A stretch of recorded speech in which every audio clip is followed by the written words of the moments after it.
So good morning students.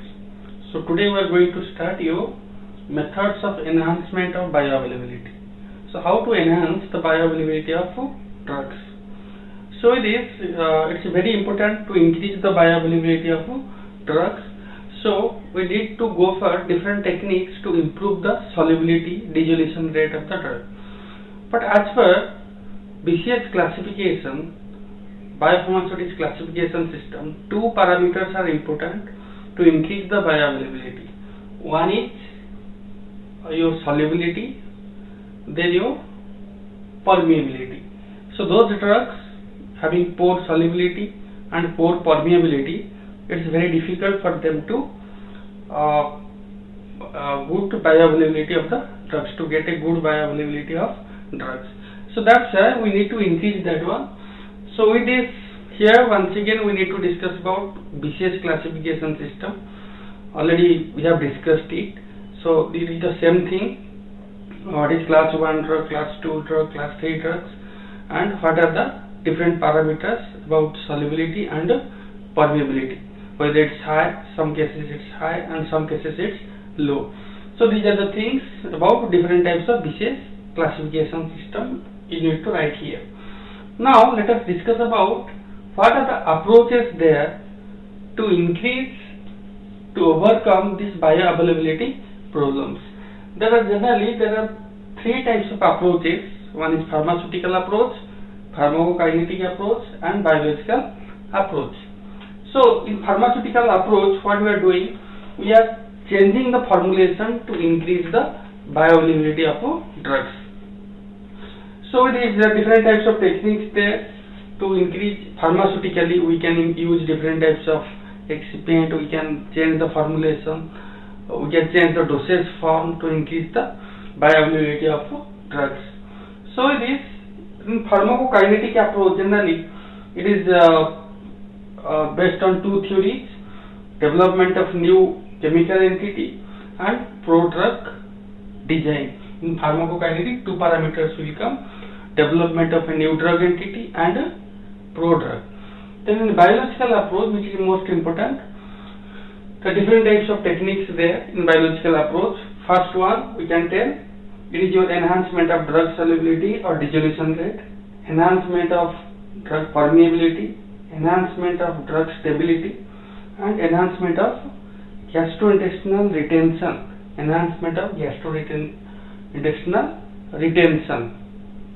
So these are the techniques by which we can increase the bioavailability of drugs. So let us discuss about the first one in the biological approach: enhancement of bioavailability by enhancing the drug solubility of different types of drugs, we can tell. So to enhance the drug solubility, there are different types of techniques there, like micronization. Let us discuss about individually what are these. The first one is micronization. So in the micronization, generally we need to decrease the size of the particle to 1 to 10 micrometers so that we can enhance the solubility. We can increase the surface area by decreasing the micronization process. Also we can enhance the solubility and bioavailability of drug that already you know. So this is the technique known as micronization. So this process we can get by micromilling. Then coming to next one, nanonization. Nanonization also, we have to go the particle size range in the nanometers. In the size range of nanometers we have to go. So in this particle size ranges will be 200 to 600 nanometer, and that an example is nanosuspension. Of that example is nanosuspension. So this thing we can get by using different types of equipment. For example, we can get it by using pod milling, homogenization in water, homogenization in non-aqueous media or water with water miscible liquids. So these are the techniques we can get nano level of particles. Next one, supercritical fluid recrystallization. What is supercritical fluid? So supercritical fluid means those liquids can be easily converted to liquid. Those gases can be easily converted to liquid in their critical temperature and pressure. In critical temperature and pressure, near its critical temperature and pressure, it can be easily converted to liquid. So one of the example of the supercritical fluid is carbon dioxide. So here we need to make carbon dioxide. We have to convert the carbon dioxide into liquid, and in that we have to solubilize the drug. And once again we have to remove the temperature and pressure to get highly soluble drugs. To get highly soluble drugs in the form of recrystallization. In the form of recrystallization we have to get that. So that is known as supercritical fluid recrystallization technique. Next one is spray freezing into the liquid. Spray freezing into the liquid. In this also we are using different types of liquids like carbon dioxide, helium, propane, ethane. So these are all compressed gases. Also we can use cryogenic liquids like nitrogen, argon, hydrofluoroethane. So in this what will happen?